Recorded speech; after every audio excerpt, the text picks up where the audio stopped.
La lecture que la génocide fait des massacres génocidaires de 1972, c'est un plan préparé et vulgarisé par Ngamba Okozi Burundi, au Parti des travailleurs du Burundi, un groupe marxisant qui avait émis des tracts et qui avait été diffusés sur tout le territoire, invitant les gens de l'ethnie Hutu à massacrer les Tutsis sans même hésiter à éventrer les femmes pour que les femmes enceintes, pour qu'il n'y ait plus de traces du mot Tutsi. Qu'il y ait donc à côté des organisations soutenues par le pouvoir, CNDD-FDD, qui est lui-même issu de cette même organisation, Ubu, parce que c'est en fait connu que c'est Ubu qui a donné naissance au Parti Hutu, lui-même ayant donné naissance au Frodebo, le Frodebo, de par son bureau politique en 1993, ayant mis sur pied le CNDD-FDD. Bref, qu'il y ait donc des groupes qui éclipsent, qui nient cette réalité de l'intention d'élimination des Tutsis en diffusant par contre, en soi-disant génocide contre les Hutus, c'est aberrant, c'est dérangeant pour ceux qui tiennent à la justice et à la vérité, mais c'est une chose tout à fait compréhensible dans un contexte où le pouvoir, les médias, la répression même sont aux mains dans le pouvoir donc, du CNDD-FDD. C'est aussi l'occasion pour nous autres à ces génocides Canada, tout comme notre association mère, d'inviter tous les acteurs, qu'ils soient nationaux ou internationaux, à tenir compte de ce qui a déjà été fait, qui est vérifié, qui est antérieur à cette soi-disant CVR, parce qu'il faut toujours le marteler. La CVR actuelle est là non pas pour établir les faits ou la vérité, elle est là pour innocenter le sein de DFTD et par la même occasion charger autant que faire se peut le régime qui était en place avant, c'est-à-dire en commençant par 72. Donc nous autres, nous invitons les acteurs à ne pas laisser de côté, à ne pas être le repasser de sévère et les autres, et de noter que le plan d'élimination des Tutsis avait déjà été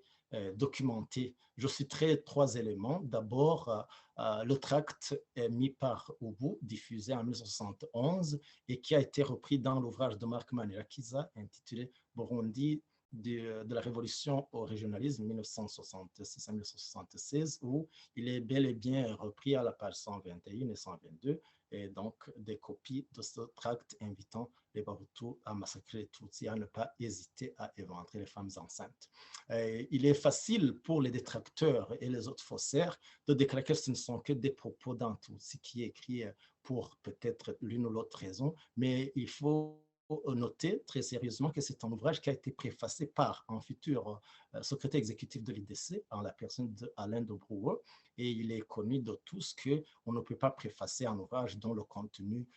dont on doute le contenu. Donc, c'est en fait que c'était bel et bien connu qu'à un moment donné, avant 72, il y avait eu planification de la communauté Hutu à éliminer les bateaux aussi. Deuxièmement, nous citons, nous le rappelons chaque fois que possible, qu'avant 1972, il y avait eu ce que j'appellerais personnellement une accusation à miroir,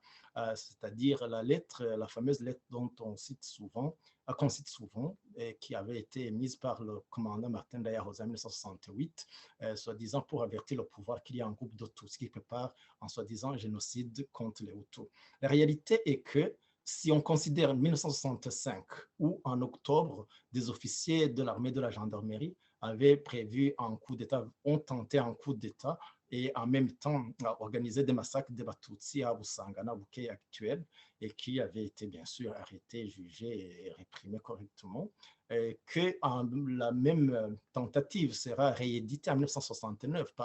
par le biais, dans le cadre de ce qui s'appelle le plan Haka, où encore une fois un groupe d'officiers Bahutu planifiait de lancer un coup d'État couplé avec le massacre de Batutsi. Donc tout cela étant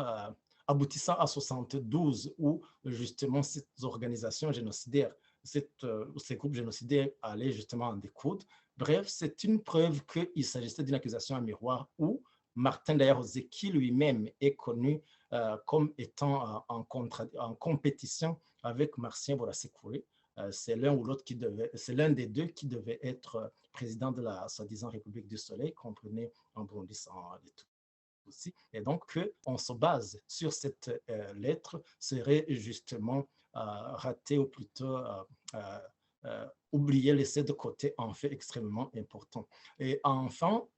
Je citerai les traces documentaires, les preuves documentaires d'un ouvrage, juste un exemple, d'un ouvrage pas en états-unien, en américain comme on dit, en la personne de John Stockwell, qui était officier de la CIA en poste d'abord en Angola, puis à Bujumbura. C'est lui qui mentionne dans son ouvrage In Search of Enemies, publié en 1974, il montre donc comment, à un moment donné, une organisation Hutu avait approché le pouvoir états-unien pour une aide donc dans la vulgarisation de leur plan, c'est-à-dire le pouvoir avait effectivement, les États-Unis avaient effectivement appuyé ce projet et voulant du même coup entacher l'Union soviétique avec laquelle ils étaient en compétition. Et là, ils ont quand même réussi sur ce plan parce que les tracts qui avaient été distribués donc,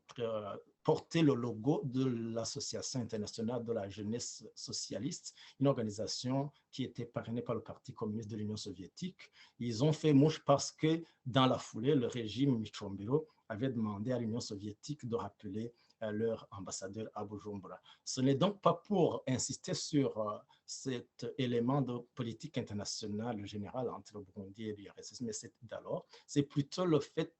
que c'est une preuve parmi tant d'autres que l'élément préparation d'élimination des Tutsis était bel et bien existant avant 1972, que de ce fait, quand la CVR actuelle se met à développer des thèses, à fabriquer des preuves comme quoi c'est le régime de Tchombero qui a réprimé, arrêté les Hutus sur base de listes préétablies, c'est d'un côté une opération de blanchiment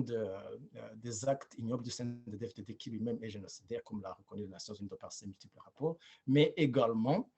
pour essayer d'étouffer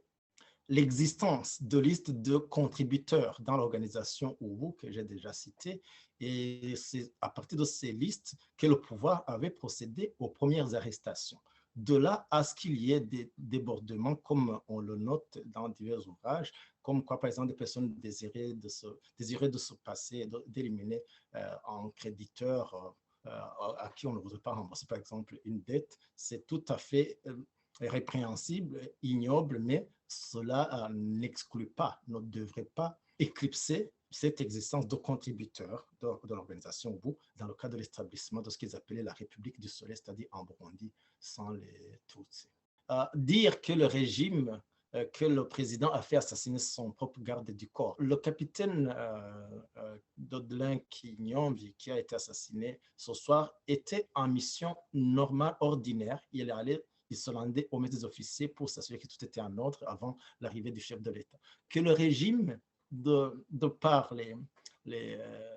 ses serviteurs des diverses organisations comme le collectif de 1972, avance cette thèse, encore une fois, ça participe